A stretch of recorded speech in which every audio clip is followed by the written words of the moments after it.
quadro de entrevistas de hoje, o nosso convidado especial é o padre Mussa Sergi, fundador do projeto Princesa Tamar, que tem por objetivo a prevenção e combate ao abuso sexual infantil.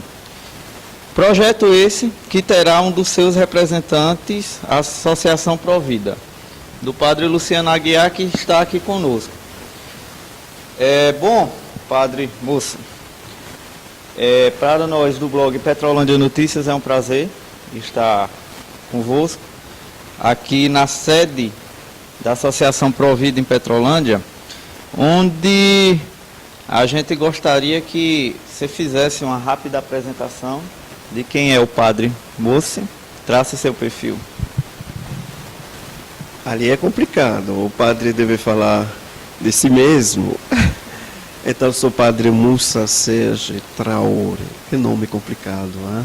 Mussa Sergi Traoré. Quem gosta de francês, o Serge, você deve fazer um bico ali. Serge. Não é Sérgio, mas Serge. Então, sou africano, de um país da África que se chama Burkina Faso. É um país que não é muito conhecido. Faço parte de uma congregação missionária, uma congregação internacional missionária, que se chama os Missionários da África. 150 anos que nós estamos evangelizando o mundo, particularmente a África. Somos 1.100, 1.200 padres, irmãos no mundo todo, em 44 países. Estamos evangelizando. E eu trabalho em Salvador, na cidade de Salvador. Sou diretor de um centro de estudos de pesquisas, o Centro Cardia Lavigérie, que fica na Universidade Católica de Salvador. E ali neste centro nós temos alguns projetos, o projeto de um diálogo interreligioso, que são estudos e pesquisas sobre as religiões. Temos também um projeto de promoção da missão, da missiologia, os estudos sobre a missão. E temos este projeto Princesa Tamar, de enfrentamento dos abusos sexuais, da situação dos abusos sexuais. Então estou aqui hoje para falar deste projeto. Bom, padre Mussa, como surgiu o projeto Princesa Tamar? Então, o projeto Princesa Tamar é um projeto da Congregação dos Missionários da África. E faz parte do nosso compromisso com a evangelização, a missão, de promover a vida neste mundo. E temos uma situação bem triste neste mundo hoje, é a questão das crianças, dos menores abusados. Que é uma situação que acontece também na igreja. Todo mundo conhece um pouco a situação dos Estados Unidos, onde explodiu a questão dos abusos sexuais pelos padres. E a partir desta experiência triste dos abusos sexuais pelos padres, mas também na sociedade, nós começamos um projeto, uma campanha de prevenção, porque não basta pedir só justiça, não basta ficar reclamando dos abusos sexuais que existem no mundo. Sabemos, o Brasil, só o Brasil, tem 9 a 13 crianças que são abusadas cada hora. Então, é uma tragédia, é uma epidemia que está acontecendo, uma doença neste mundo, e alguém tem que fazer algo, tem que responder. E a minha congregação, nós decidimos, no quadro mesmo da evangelização, que é de promover a vida, de espalhar esta mensagem de paz, de amor, de vida, nós decidimos de fazer algo. Não para caçar os pedófilos que existem, padres ou também os pais, os parentes, os familiares, mas para prevenir. A nossa preocupação é isso, a proteção dos menores é a nossa preocupação. É ali que nós fizemos uma proposta de um projeto Princesa Tamar. Estamos em 44 países. O nosso objetivo é de lançar uma campanha internacional começando com os países onde nós atuamos já, de prevenção das crianças, dos menores. Temos um padre da nossa congregação que fica em Roma coordenando todo este projeto. E aqui no Brasil eu sou responsável deste projeto aqui no Brasil. Então é ali que eu comecei a falar do projeto na minha paróquia, porque sou pároco também, e começou uma campanha de prevenção. E o nosso objetivo é de partir da história da princesa Tamar na Bíblia. Começar com a Bíblia. Algumas pessoas disseram, mas é melhor começar com um caso real de abuso sexual no país, por exemplo, em Salvador. Mas nós decidimos de usar uma história da Bíblia. E a partir desta história de uma princesa na Bíblia, ela é princesa de verdade, porque ela é filha de Davi, do rei Davi. A partir desta história, e chegar à realidade, porque o povo nunca fala da realidade. Tem muitas pessoas que sabem o que está acontecendo, mas não têm a coragem de denunciar, de revelar, de falar. A nossa metodologia é usar a história da Bíblia, da princesa Tamar, e a partir desta história o povo começa a falar. Falar das Tamares que existem hoje no Brasil, no bairro onde eles moram. E depois desta revelação, desta partilha, nós devemos agora capacitar as pessoas. Este é o terceiro momento da nossa metodologia, que é de capacitar as pessoas para que não aconteça mais os abusos. E temos 6 pilares para isso. E terminamos o nosso projeto com um compromisso. Não tem como sair, por exemplo, de um encontro sobre os abusos sexuais e não tomar um compromisso de vida, dizendo, eu quero trabalhar para que não aconteça mais esta situação. É um pouco...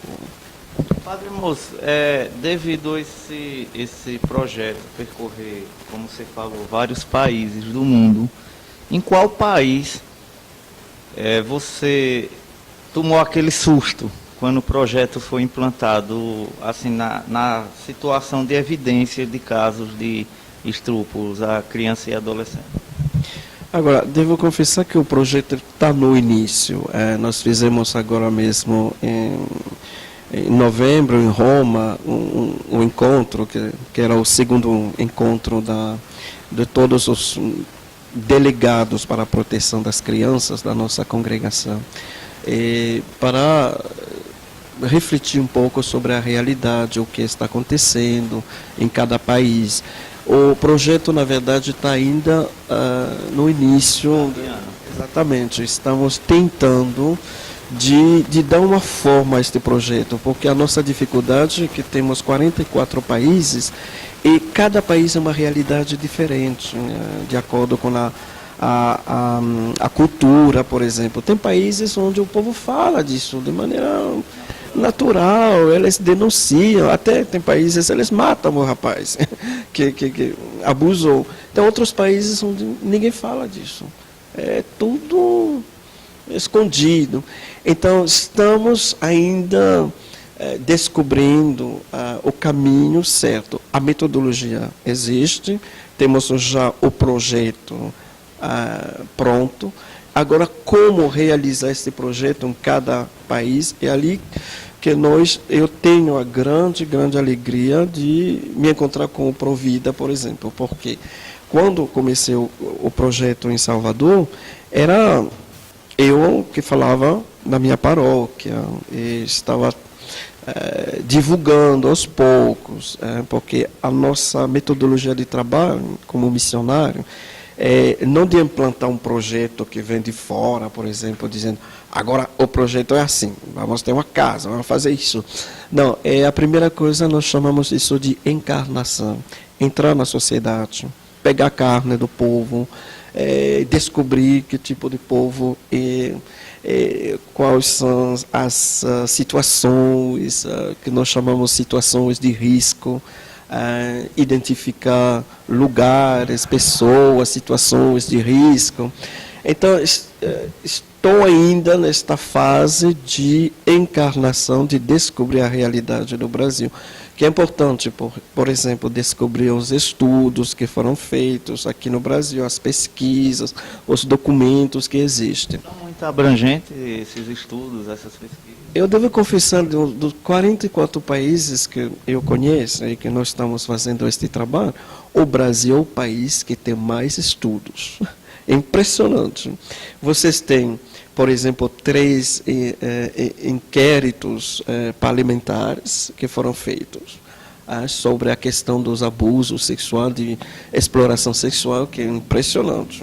Nenhuma Câmara fez isso nos países que eu conheço. Vocês têm estudos e pesquisas, vocês têm cartilhas, guias que foram publicados. Parabéns. Agora, qual o resultado de tudo isso? Deixo o Brasil responder. Eu acho que falta ações. Tem muitas coisas boas que foram publicadas, mas falta talvez uma campanha, uma ação de verdade. E também falta talvez uma metodologia de trabalho, porque não basta dizer, denuncie, diz que sim. É preciso fazer toda uma educação. O Papa diz uma coisa que é importante para nós. Ele diz que é preciso gerar uma cultura capaz de evitar que essas situações aconteçam. Gerar uma cultura. É ali que nós queremos trabalhar um pouco mais sobre isso. Então, o Brasil me impressionou pelas publicações, pelos estudos. Agora, o país que acho também que o Brasil é o país onde acontece muitos abusos sexuais.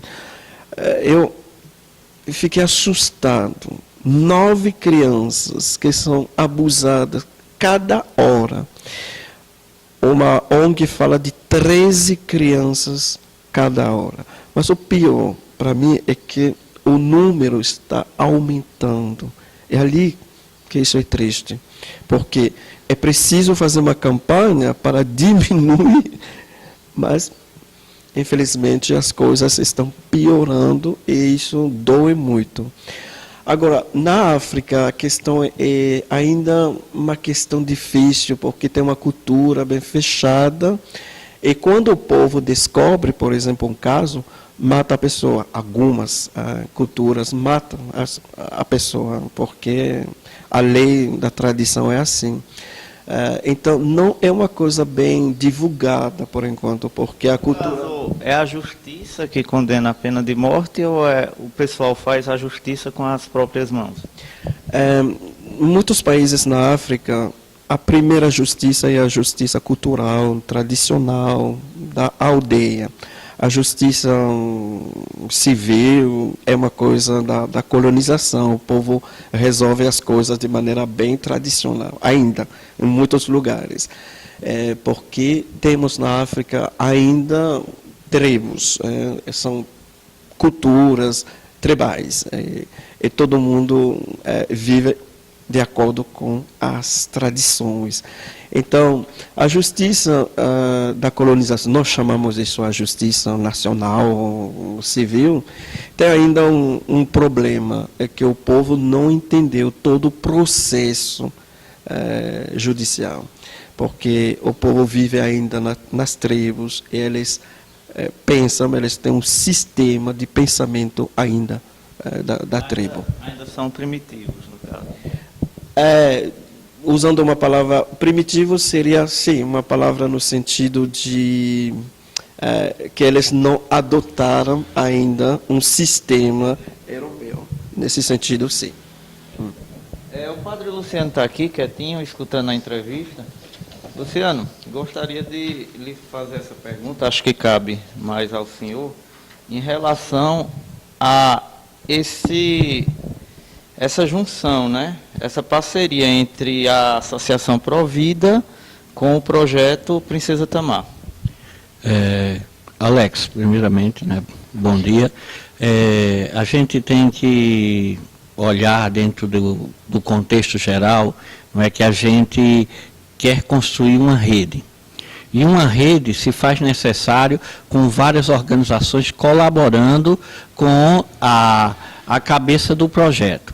No caso é o Centro Cardeal Lavigeret, que fica em Salvador, que é coordenado pela congregação através do Padre Moza, e o Provida, não é, participou de um momento assim muito bonito, de uma formação a convite do próprio Padre Moza, e tem como finalidade nesse contexto, como outras organizações que também vão se juntar à rede, de colaborar, não é, para que esse projeto aconteça na nossa região de Pernambuco e, de modo geral, no projeto em si, em todo, porque será uma rede, uma corrente, onde as ações irão acontecer, não é, desde da sua sede, que é Salvador, percorrendo outros municípios da Bahia, Pernambuco, e a gente trabalhando a organização, não é, de fato, desse projeto, colaborando. Então, eu acredito que o Provida se sente privilegiado, não é, já indicou a sua representação para colaborar, não é, com esse trabalho junto ao centro. Não é? Tem algumas ideias que o Padre Moza vai colocar depois mais na frente, como está pensado essa atuação, e a gente, com certeza, quer colaborar, quer ajudar, quer fazer parte, não é, desta luta de combate, não é? Porque é uma luta, porque é ter a coragem de se colocar, não é, diante da realidade que a gente sabe que muitas vezes, e como já foi dito pelo próprio Padre Moza, que as pessoas têm medo de falar. Não é? Eu acredito que ele vai dizer a diferença, como foi que Itamar se comportou diante daquela realidade. Eu acredito que ele vai dizer aí na sua fala, diante do seu irmão, não é? Então, eu acredito que o Provida está à inteira disposição, acreditando muito que nós vamos fazer um trabalho em conjunto, não é? Dando o melhor de nós, por isso que há uma equipe específica para isso, de colaboração, que a coordenação, haverá uma coordenação geral, não é? E depois as coordenações que o Padre Moza vai explicar. Então, eu acredito que a gente está aqui, desde o convite que foi feito, para que a gente participasse, e a gente acredita muito nessa rede, que também vai ter outras colaborações para caminhar juntos, não é? Então, desde já posso afirmar, a nossa representação vai ficar a cargo, não é, de Cláudia, ela que vai estar à frente como representante do Provida nesse trabalho de colaboração para que esse projeto dos padres missionários da África, junto com o Centro Cardeal, possa, de fato, trazer uma ruptura e também uma luta, não é, para que haja uma mudança cultural na mentalidade, não é, muitas vezes, que acontece nesses casos, que é a questão da prevenção e ajudar aquelas pessoas a se abrir, a se colocar diante dessa situação vigente que acontece. Então, para nós do Provida, eu acredito que é uma satisfação enorme ter sido convidado para cooperar, não é? Padre Luciano Aguiar, que também é espároco aqui de Petrolândia, como também da cidade de Inajá. Uma curiosidade que eu tenho, eu sei que a questão de confissão é uma coisa que se diz assim muito secreto, né? O padre ele jamais pode falar sobre as confissões alheias. Mas assim, para o entendimento, padre, a respeito dessa curiosidade, uma pergunta durante as confissões, já foi relatado frequentemente esse caso de abuso? Sim. Nós temos duas situações que são bastante colocadas para nós padres, principalmente aqui na nossa região. Acontece sobre esse fato, e também pessoas que matam outras pessoas, que cometem o crime, né? E como a igreja trata desse assunto? A igreja em si, o padre, ele está ali naquele papel de escuta, porque quem perdoa não é o padre, é Deus, não é? E a infinita misericórdia de Deus em cada situação, não é? É colocada, porque só Ele é justiça, é amor, é misericórdia. Mas o padre, naquele momento que está representando ali a Deus aqui na terra, ele dá o seu parecer para aquela pessoa. Ele não só escuta, mas às vezes, em determinadas situações, ele coloca seu ponto de vista para aquela pessoa refletir. Luciano, também há outra situação em que a igreja, como logicamente várias instituições, tem frequentemente, tendo em vista no seu corpo ali de padres, de bispos, vem à tona essa questão de abuso sexual, né? Como é que está sendo tratada, como é que o Papa Francisco ele está levando essa situação? Primeiramente, eu acredito muito no Espírito Santo dentro da igreja. O Espírito Santo, vocês sabem que quando tem a escolha do Papa, não é? Pode acontecer assim, a pessoa entrar quase Papa, pensando que vai ser Papa, e ser escolhido outro, não é? Tem isso, né? Na nossa questão humana, né? Alguém achar que, eu vou chegar lá, não é?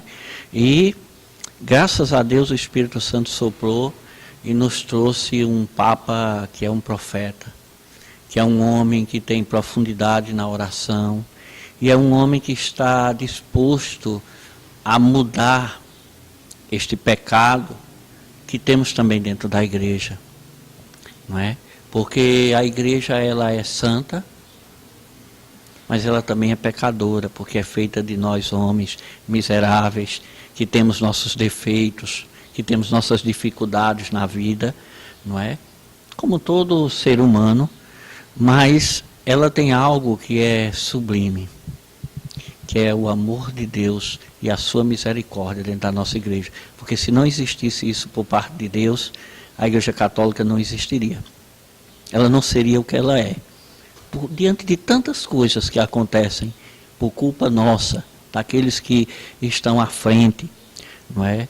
E o dedo de Deus é maravilhoso nesse sentido. Então, o Papa Francisco é uma bênção para a nossa igreja. Foi preciso um latino-americano, um padre, um bispo, o padre, como ele gosta de ser chamado, o Padre Jorge, que vem do fim do mundo. Então, como eu dizia, esse Papa veio trazer um novo vigor. E aí, dentro do próprio projeto, que vamos trabalhar juntos, colaborar em rede, tem também esse toque da presença de Francisco, porque ele encoraja a atitudes das congregações, das dioceses, não é? Porque é algo que dentro da igreja nós temos oficialmente 3 bispos já envolvidos e destituídos pelo Papa Francisco, não é? Que devem responder judicialmente, civilmente, porque é um crime, e os padres a gente nem conta mais, não é? Nos Estados Unidos, agora um pouco na Espanha, no Chile, e com certeza no Brasil também tem. Mas eu acredito que o nosso papel, ele vai colaborar muito com a igreja. Eu vejo, e principalmente porque nós vamos ter pessoas de qualidade, de nível profissional, de nível de organização. Nós vamos nos empenhar muito no sentido de que a gente construa de fato um caminhar, como o Papa Francisco sonha, né? Um caminhar sinodal, caminhar juntos. Então, essa presença do Papa, eu acho que é o fortalecimento da união de todos os grupos que vão, de todas as equipes e organizações sociais que vão trabalhar. Por exemplo, nós somos a primeira associação que está ligada a esse projeto. As outras são movimentos já mais direto da igreja, de dentro da igreja, a qual é bem mais fácil se lidar, não é? Nós somos já uma sociedade civil organizada, mas que não está diretamente dentro da própria igreja, mesmo tendo um padre a serviço dela, mas ela é constituída de forma laical. E isso eu acredito que também tem o dom, o toque de Deus. Não é? A percepção, hoje o padre Moza falava, né, da alegria dele em contar com a nossa equipe colaborando, não é? E, com certeza ele já tem em mente, até porque apresentou em novembro em Roma, e ele falou para nós que foi muito bem acolhido a ideia que se tem desse projeto. Então, eu tenho certeza que a nossa equipe do Provida, todos estão satisfeitos, estão felizes em ter a presença do Padre Moza no nosso meio, né? Até brincando, mas falando sério, mas brincando ao mesmo tempo, não é? O clima natalino nos ajuda a intensificar, não é? Esses momentos, né, participativos da nossa vida, não é? Porque nós temos aqui, você sabe, Alex, uma vida muito corrida, a gente quase, tem hora que nem tem tempo para brincar, né? A gente mais debate do que brinca, de que dá um sorriso, de que dá um abraço um no outro, e nesses dias a gente percebe muito isso aqui na casa, e isso é fruto também do projeto. Crescimento, né, Luciano? Exatamente, a preocupação com o outro. É claro que existe isso entre nós, mas eu estou sentindo esses dias mais fraternidade, mais carinho entre nós, não é, nas nossas responsabilidades.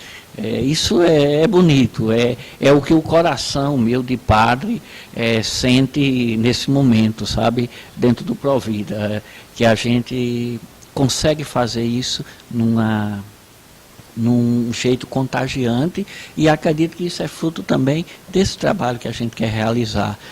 Esse é só o primeiro momentinho que vamos ter. Há muitas coisas para se fazer dentro dessa caminhada, a qual vai ser pensada para 2019. Luciano, uma outra pergunta, né, fora um pouco do projeto, mas assim, que diz respeito muito à sua pessoa. Muitas pessoas têm a visão de que o padre, ele preciso estar dentro de uma paróquia, celebrando uma missa, todo domingo, ou sábado, ou dia da semana que seja, fazendo cerimônias de casamento, tal, batismo, e até então, você vem fazendo ao longo um trabalho diferente, né, fora da igreja.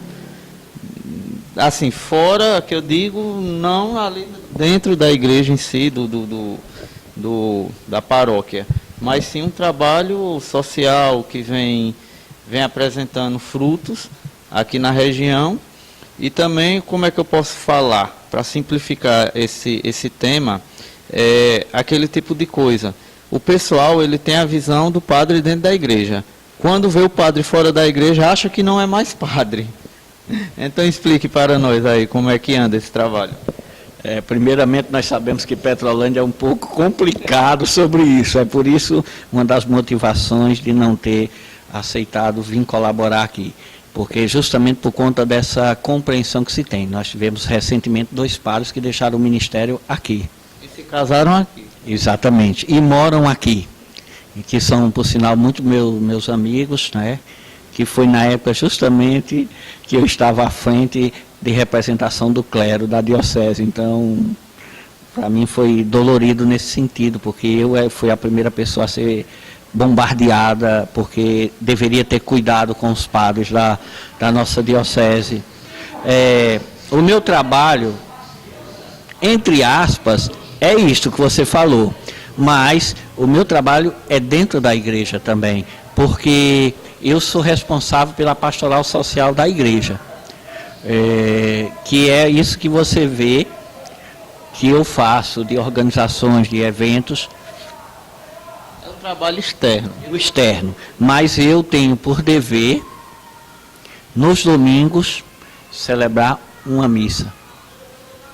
eu tenho que estar, muitas vezes não dá certo por conta de algumas atividades, um compromisso com a paróquia de Floresta de atender nas terças-feiras a paróquia na zona rural, celebrar. Celebrar batizados em Floresta depende muito. Nós temos um pároco, o Padre Giovanni, que ele gosta de fazer isso, de celebrar batizados, casamentos. Então, para quem está colaborando com ele, tem que ficar na torcida que alguém queira que aquele que está auxiliando seja o padre, porque isso tem dentro das nossas atividades. Por exemplo, o ano passado, no Natal, um menino do instituto que tem lá em Floresta, ele queria contrair o matrimônio, mas ele pediu que fosse eu que celebrasse. Os batizados, quando é no período da festa, aí a gente faz os dois juntos. Ele presidindo e eu faço a parte de colaboração. Mas eu posso dizer que esse trabalho tem muito esse questionamento. Ainda hoje alguém fez essa mesma indagação.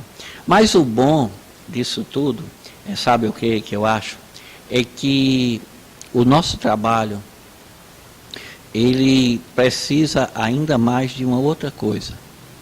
De ser percebido que fora do Provida, eu sou o Padre Luciano da igreja. Mesmo sem batina, né? Não, a batina até uso, vou pegar uma para celebrar domingo lá em Paulo Afonso.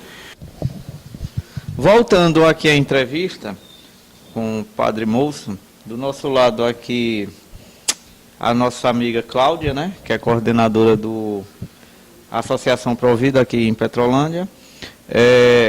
Direcionar a pergunta agora para o Padre Moço a respeito da sua missão ao longo desse tempo que você vem em vários países, tanto da África como do continente europeu e do resto do mundo aí. A pergunta é muito complicada, porque tem muitas coisas, muitos aspectos da missão. E a minha congregação é uma congregação missionária.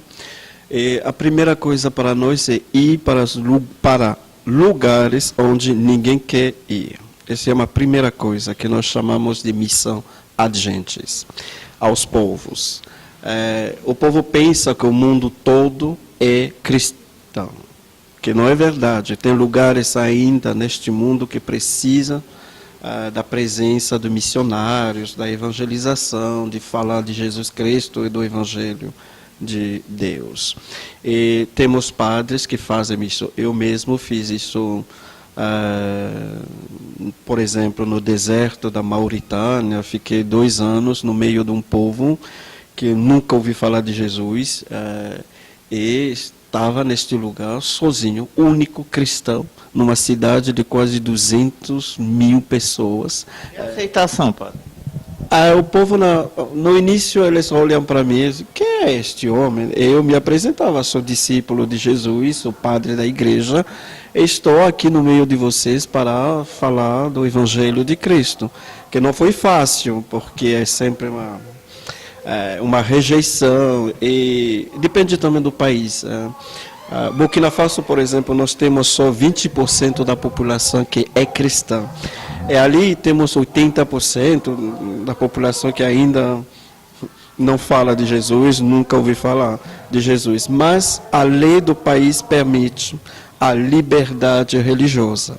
Mauritânia é diferente. Mauritânia é proibido, por lei, de se converter ao cristianismo. Você nasce, cresce, morre muçulmano. É proibido por lei. O Código Penal dá você... Pode acontecer, uma pessoa se converte ao cristianismo, mas o Código Penal dá a pessoa 3 dias para voltar à religião islâmica, senão é uma execução pública. Acontece algumas pessoas. Então, a nossa missão é isso. Primeira coisa, vamos para lugares onde o povo nunca ouviu falar de Jesus, para pregar, para falar de Jesus. A segunda missão nossa é o que nós chamamos de diálogo com os crentes de outras religiões. Por exemplo, esta missão que fiz 2 anos na Mauritânia, 1 ano no Egito, o objetivo era de viver no meio dos muçulmanos e estabelecer um diálogo com eles. Conhecer a língua deles, a cultura deles, a religião deles. A religião islâmica é uma religião bem complexa. Hoje o mundo só fala da parte do terrorismo. Mas é bem complicado o terrorismo. Eu vivi com eles 2 anos, posso dizer 3 anos, porque 1 ano no Egito, que é um lugar onde nasceu um terrorismo ideológico muito forte, e 2 anos na Mauritânia. Então nós acreditamos que a missão do diálogo é importante. Você não pode viver neste mundo hoje sem diálogo. Evangelizar com diálogo. O diálogo se torna um meio de falar de Jesus Cristo, porque Jesus Cristo mesmo nunca obrigou uma pessoa a se converter.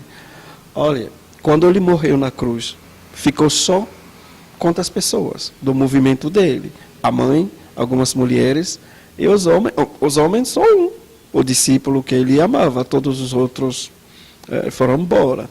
Então, eu acho importante uma missão, o diálogo é um meio de evangelização que nós estamos fazendo. E um objetivo que tenho aqui no Brasil é promover um diálogo entre a Igreja Católica e as religiões, por exemplo, afro-brasileiras. Porque aqui vocês não têm muito do Islã, da religião islâmica, mas as religiões afro-brasileiras é um desafio para a igreja, e nós trabalhamos na Universidade Católica de Salvador, trabalhamos sobre um projeto de diálogo entre a Igreja Católica e as religiões afro-brasileiras. Terceiro elemento importante da missão é a promoção da vida, que nós chamamos promoção de justiça, paz, integridade da pessoa, da vida. Não existe uma evangelização sem promoção da pessoa, da vida. E nós fizemos muito esse trabalho na África. A África é um continente de 55 países. É verdade que tem lugares bem pobres, e tem também situações de injustiça, mas tem também lugares ricos. A África do Sul, por exemplo, é um país bem rico.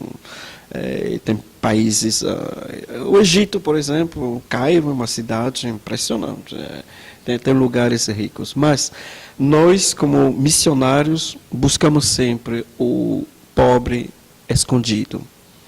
E o verdadeiro pobre é o pobre que não é visto pelos outros, porque ele não tem a coragem de andar, de sair da casa dele, ele nem tem uma casa digna. E é preciso buscar esses povos, ir atrás, ir ao encontro deles e dar a este povo muita vida, esperança, que eles podem sair desta pobreza. Não vamos oferecer dinheiro, não vamos oferecer uma promessa de riqueza, mas vamos oferecer uma palavra que levanta a pessoa. Levanta-te, porque você é também filho e filha de Deus. Então, nós temos esses 3 elementos da missão hoje, que é uma missão de evangelizar, de ir ao encontro das pessoas que não ouviram ainda a palavra de Deus, que não ouviram ainda a mensagem de Cristo. A missão no meio de um povo que é de outras religiões, que devemos respeitar e dialogar com essas pessoas e caminhar juntos, é a missão da promoção da vida, porque são os 3 elementos importantes da missão de Cristo. Claro que temos paróquias, eu sou pároco de uma paróquia em Salvador, mas temos também padres que não têm paróquias e que são dedicados a uma missão, um projeto missionário, como o padre Luciano. Nós temos também padres assim, que têm uma dedicação para um projeto missionário. Bom, continuando a entrevista, estamos aqui com Cláudia Leal, coordenadora da Associação Provida aqui de Petrolândia. Cláudia, hoje vai haver um seminário na sede do Sindicato dos Trabalhadores Rurais de Petrolândia. é onde vai ser apresentado o projeto Princesa Tamar, não é isso? Nos conte como vai se dar esse seminário e aproveite e convide a população para o mesmo.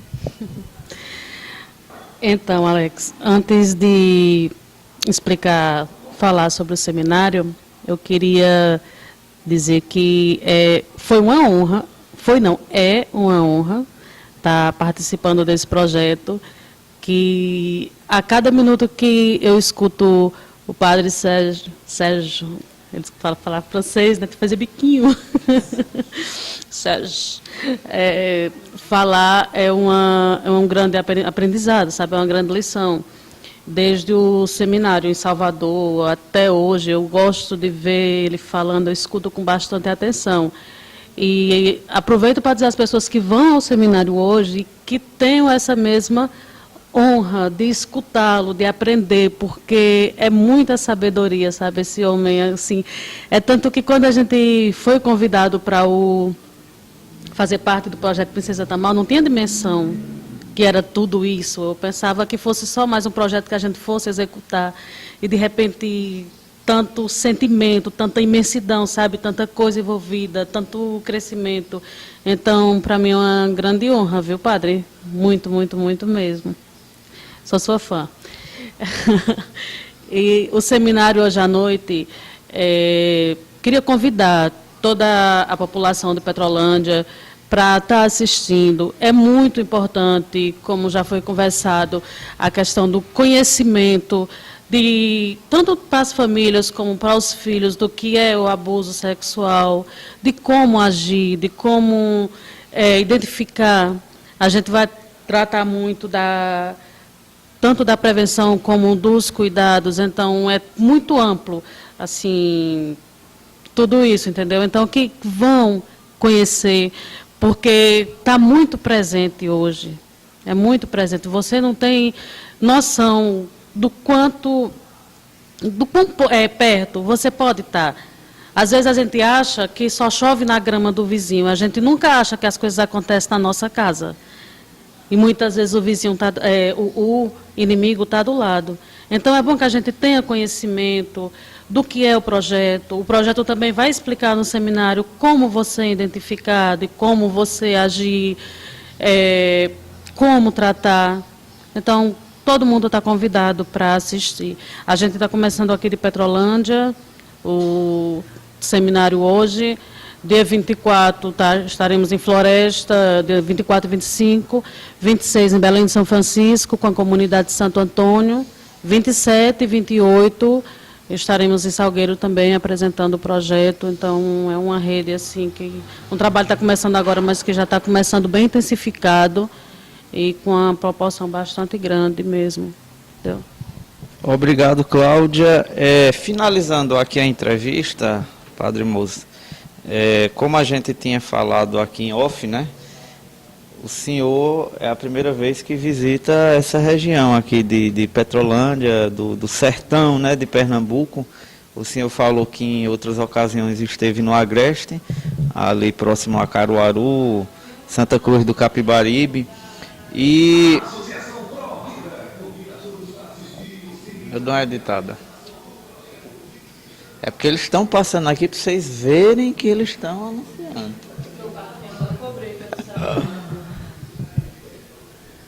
Então, Padre Moça, uma curiosidade para a gente finalizar aqui a entrevista, e que também o senhor fizesse as considerações finais, deixasse a mensagem para a população aqui da região, mas uma curiosidade que eu tenho é como se dá o chamado de Cristo para o homem se tornar padre.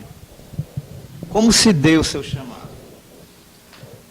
Ali é uma pergunta bem pessoal.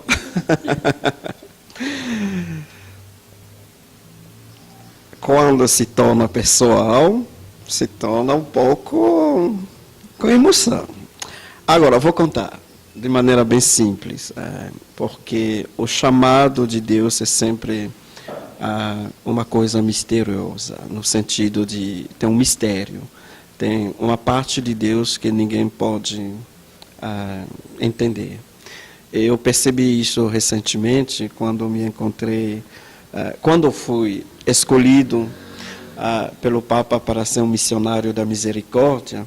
Ali tem um momento eu me sentei para pensar como esse pequeno homem africano que perdeu os pais dele, eu tinha 16 anos quando minha mãe faleceu e 17 anos quando meu pai faleceu, um ano depois da minha mãe, e a família explodiu. Nós somos 7 filhos e tem algo que mudou tudo na minha vida. Quando a noite antes da grande dispersão da minha família, 7 filhos sem pai e sem mãe, foi em 1988. O padre chegou na minha casa com um grupo de católicos para fazer a última bênção da família. E ali ele abriu a Bíblia, mas claro que ele preparou antes. Ele leu uma passagem da Bíblia de Jeremias, capítulo 29, versículo 11, que diz: eu, Deus, sei muito bem do projeto que tenho em relação a vocês. Não é um projeto de calamidade, de sofrimento. É um projeto de felicidade. Então, essa noite, o padre nos deu uma palavra bíblica, de Jeremias 29, versículo 11. Eu sei muito bem do projeto que tenho em relação a vocês. Não é um projeto de calamidade, de sofrimento, mas um projeto de felicidade. E a parte mais bonita do versículo é: eu vou dar a vocês um futuro cheio de esperança. E o dia seguinte, toda a família se dispersou. E nós nos encontramos 25 anos depois, nós 7. E todo mundo contou a sua história de Deus, a sua história de vida, como Deus estava com cada um de nós. Ninguém sofreu. Foi sempre uma alegria, uma vida que não foi uma vida de riqueza, mas todo mundo cresceu com muita alegria, todo mundo se formou e nós nos encontramos 25 anos depois. E ali na minha vida eu senti sempre esta mão de Deus que segurava. Fui para a faculdade, queria ser médico, eu recebi uma bolsa para ser médico. E no primeiro ano de medicina, foi para a igreja. Mas esta experiência do padre foi na minha casa, com uma palavra de Deus, me ajudou muito a fazer o passo importante na minha vida, que é de me apegar a Deus. E nesta missa, que aconteceu um dia, depois da missa, uma irmã se aproximou de mim. Ela me pediu uma ajuda de ler uma passagem para ela, enquanto ela ia projetar slides na igreja sobre Jesus, a missão. Eu aceitei, e à noite nós fizemos uma noite sobre Cristo na igreja, na nossa paróquia. Foi slides sobre Jesus, a evangelização.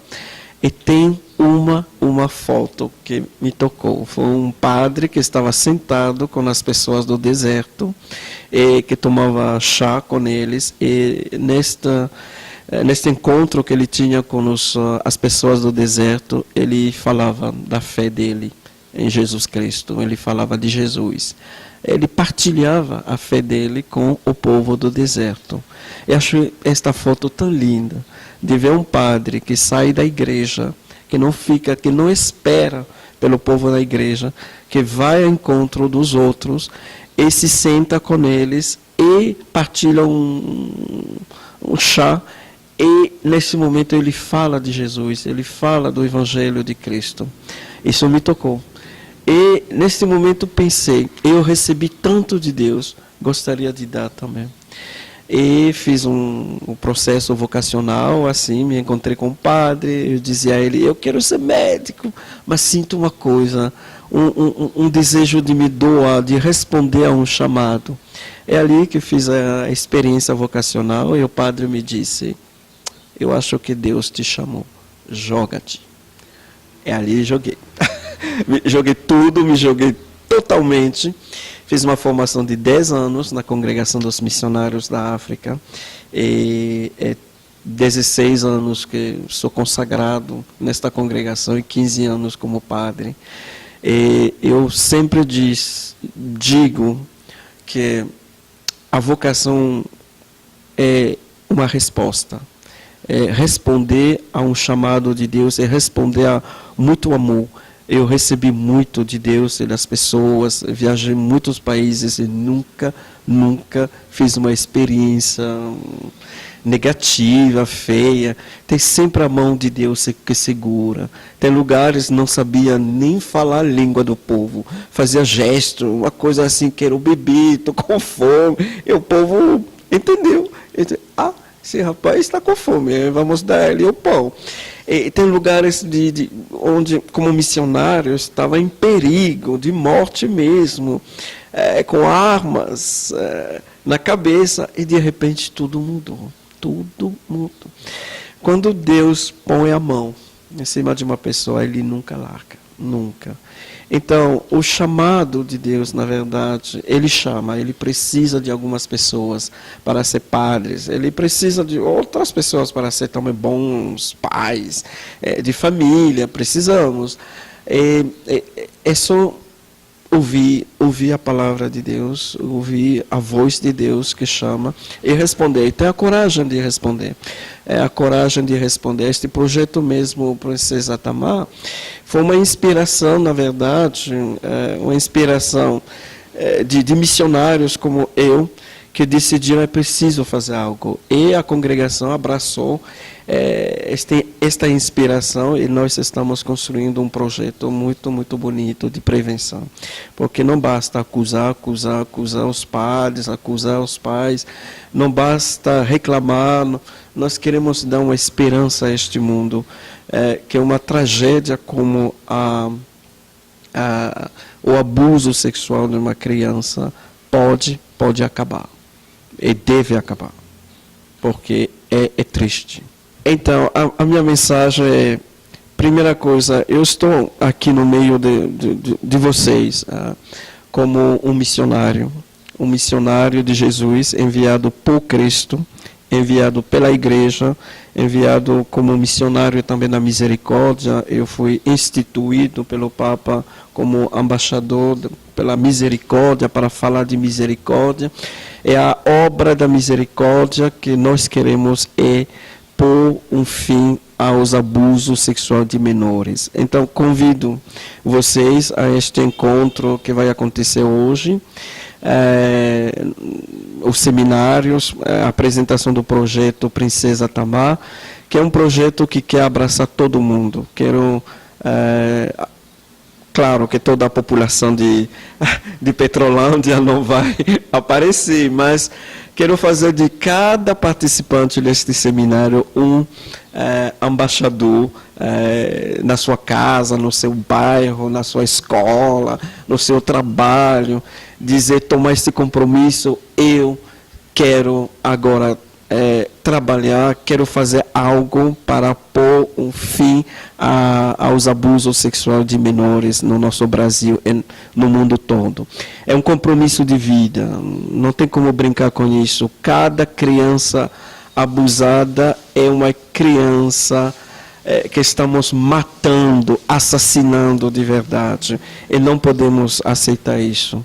Então, peço a vocês de ser um instrumento de paz, de não abusar uma criança, de participar deste evento para se capacitar mais, porque pode acontecer com todo mundo, o abuso da criança, o desejo sexual está dominando hoje as pessoas, mas nós temos a capacidade de nos dominar e de parar com os abusos sexuais.